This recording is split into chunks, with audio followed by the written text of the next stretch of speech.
Developing right now, state colleges and universities that provide services to transgender students are now coming under the microscope of the governor's office. Governor Ron DeSantis wants to know which of the schools may be providing those services and at what cost. West 2 News political reporter Greg Fox is here now to explain. Greg.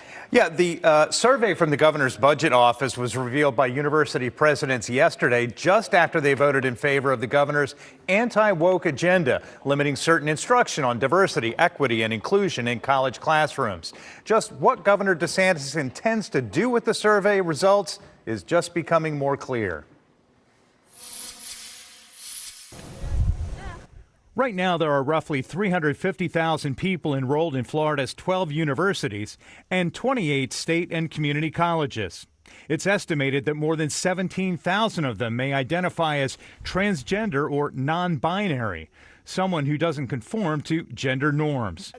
Now it's been revealed that Republican Governor Ron DeSantis' director of budget and planning on January 11th sent this memo to the chairs of all board of trustees under the subject Gender Dysphoria Services. It reads, in part, our office has learned that several state universities provide services to persons suffering from gender dysphoria. On behalf of the governor, I hereby request that you respond to the enclosed inquiries related to such services. In this survey, the governor wants to know what colleges and universities are spending on any transgender services.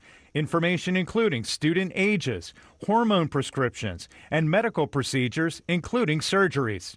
I can't commit to vote on anything. Republican Brevard County lawmaker Randy Fine says taxpayers and other students should not be footing the bill for these kinds of services. No, I don't think it's an appropriate role of the state to facilitate this fiction that boys aren't boys and girls aren't girls. In Florida, we're going to take a strong stand in favor of both science and what God intended. But former Democratic Orlando lawmaker Carlos Guillermo Smith calls this a move by the governor to inflate a culture war and feed his voting base.